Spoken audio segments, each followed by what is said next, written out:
This is MTG Burgeoning, and in this video we are going to update and upgrade our Muxus Goblin Grandee Goblin Tribal EDH deck.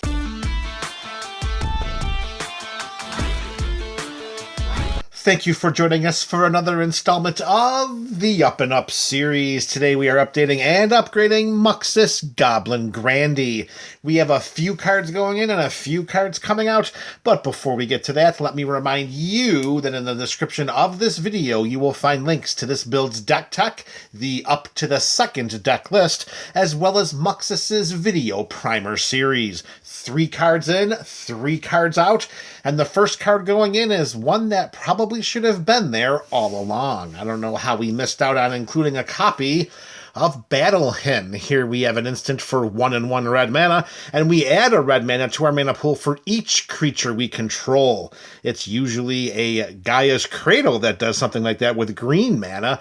However, at instant speed, we add the red mana here instead. Yes, it's just a one of, but it does generate that burst red mana that we need, particularly for casting Muxus from our command zone and getting him onto our side of the battlefield as frequently as possible. With Battle Hymn going into the 99, it is going to replace a somewhat... I don't know. I'll let you guys decide what you think about this swap in the comments section below, because Battle Hymn is going to replace Arcane Signet. This is a mana rock. We are in mono red, so we don't have tons of ways to rely on stable sources of mana acceleration. Remember, the Battle Hymn is just an instant. It's a one and done effect where we can tap the Arcane Signet over and over and over again. But what we're looking to do here is not so much to right or steady our Muxus guided ship, but what we're looking for is that impulse red mana to try to jump out ahead of our opponents, getting Muxus into play as quickly and as many times as possible to get our side of the battlefield flooded with goblin creatures from the top of our library so that we can overwhelm our opponents. Arcane Signet can do that, but it's going to take time and over many, many turns. Where Battle Hymn, as long as we've got goblins on our side of the battlefield, and we will experience that mana acceleration just for that turn. Is this a good idea? I don't know. We're going to find out through gameplay how these swaps work, and if for some reason we need to return to the Up and Up series to find a place for Arcane Signet in the future, then we will. Card number 2 going into Muxus Goblin Grandee today. That is Raid Bombardment, a perfect card for this type of build. We have an enchantment for 2/1/1 red mana, and whenever a creature we control with power 2 or less attacks, Raid Bombardment deals 1 damage to the player or planeswalker that creature is attacking.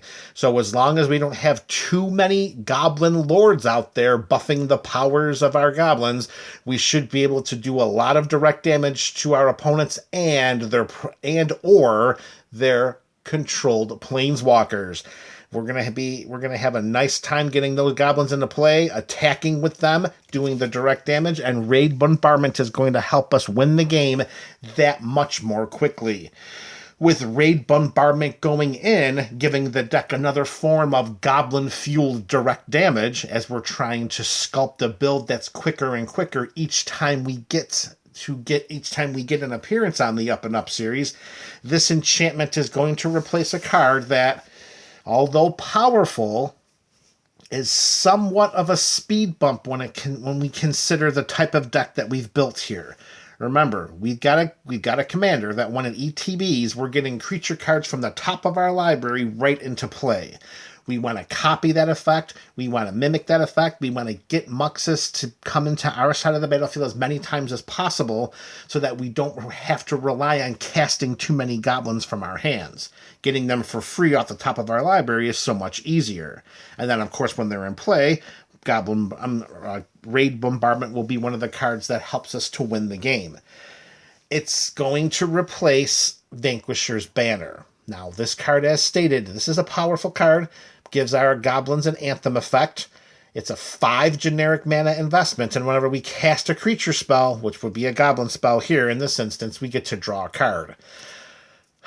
what we're looking for here, and I know that this seems like it's not a good card to remove from a tribal build. Vanquisher's Banner in the vacuum of this Muxus deck is not as strong as other tribal decks. We're going to invest this 5 generic mana. Most likely, it's going to sit on our side of the battlefield until we can take advantage of it next turn. So we're not going to get any immediate benefits from that 5 mana until our next turn from a card drawing perspective. Yes, we get the +1/+1 Anthem effect, but if that Anthem effect that we put into play somewhat nullifies not Goblin Bombardment. It's in the deck. We're just not talking about it right now. If the Anthem effect of Vanquisher's Banner somehow nullifies the effectiveness of Raid Bombardment by making our creatures too big to trigger it, well, then we have a problem. And that's something that we have to keep an eye on, particularly if we have a nice chunk of goblins in play. We don't want to have them get their powers to be too big where we can't trigger Raid Bombardment. That's one of the reasons why it's coming out. And another is, again, everything is focused on Muxus and trying to get goblins from our library into play. We don't have tons and tons and tons of ways to get our goblins into play outside of straight casting them from our hand and whatever Muxus can bring us. So the 5 generic mana that we're investing into an artifact that's just going to be on the battlefield and is most likely our turn, I think that's going to act as a bit of a speed bump to the speed and the quickness and the brevity that we want to come to when it comes to deciding these games. Vanquisher's Banner, like I said, powerful card, but maybe not so much in this Muxus deck. Again, controversial as it is, similar to the swapping out of Arcane Signet, if we have to come back, then we will. All right, the third and final card into this Muxus build for today. I know you guys are probably reeling already, wondering what are we doing in a mono-color tribal build, taking out a mana rock like Arcane Signet and a tribal staple like Vanquisher's Banner. I'm telling you, the Vanquisher's Banner is not as strong in Muxus. It just is not. Last card going in for today, folks. Card number 3, Cursed Mirror. Now here we're putting in a mana rock that gives us a red mana for 3 overall mana, but Arcane Signet gives you a 1 red mana for 2. What are you doing? What are you doing? Well, it's that wall of text after the mana that's added by Cursed Mirror that really prompts us to put this card into this build. As Cursed Mirror enters the battlefield, we may have to become a copy of any creature on the battlefield until end of turn, except it has haste. So if Muxus is already on our side of the battlefield, we can have Cursed Mirror come into play as a copy of Muxus. Its legendary status will affect both of these cards because we can't keep both of them into play.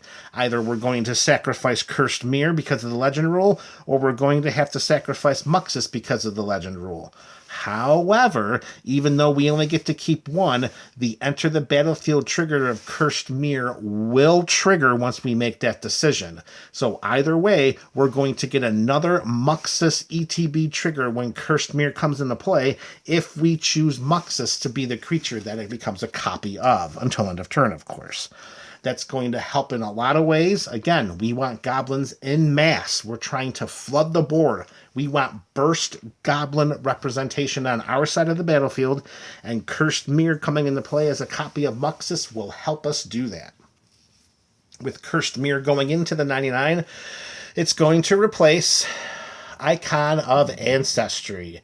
This, again, is us trying to be mindful of the Raid Bombardment, because this would also give our goblins another Anthem effect of +1/+1.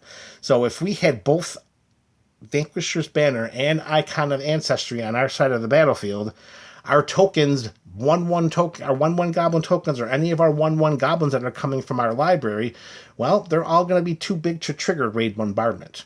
This does provide some card advantage if we can get lucky enough to show a goblin from the cards that we're revealing. Let me say it this way.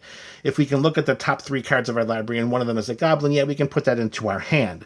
But I think overall the Cursed Mirror is going to help us to get more goblins than Icon of Ancestry, because let's face it, If we can trigger Muxus one time with the 3 mana invested into Cursed Mirror, and let's say we get 4 goblins off of that ETB trigger, Icon of Ancestry, we're going to need to trigger this we're going to need to activate this 4 times in order to get 4 goblins, hopefully, by looking at the top 3 cards of our library.